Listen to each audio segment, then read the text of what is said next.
drive a 2005 Ford Focus.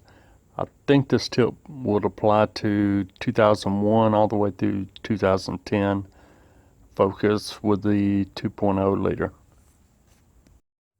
What happens is you get in your car, it's been running just fine.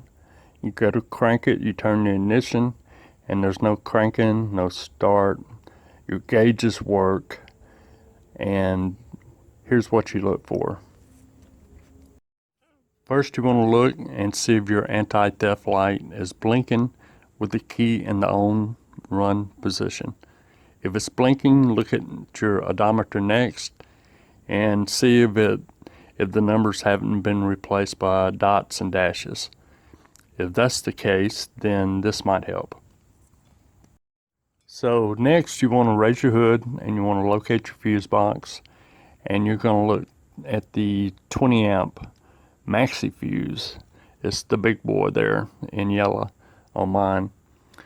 This fuse was blown, so before replacing it, I want to discover why it was blowing. Now this is your engine management fuse, so it was causing the symptoms that we saw earlier. And if it is blown, this is what you do. Okay, so on the left side of your engine, right next to your timing belt cover and next to these reservoirs, you're going to find the radio capacitor.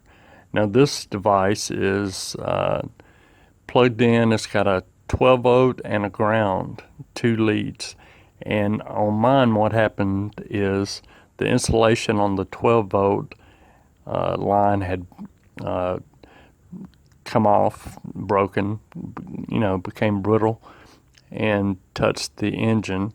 Once that happened, the fuse blew, and we saw the symptoms exhibited by that.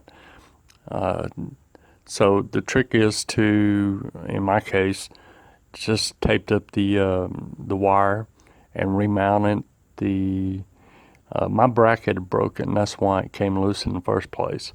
So I remounted it in a different spot with a zip cord and some tape. So the good news is, once I repaired that 12 volt line and replaced the fuse, everything went back to normal. I didn't have to do anything further.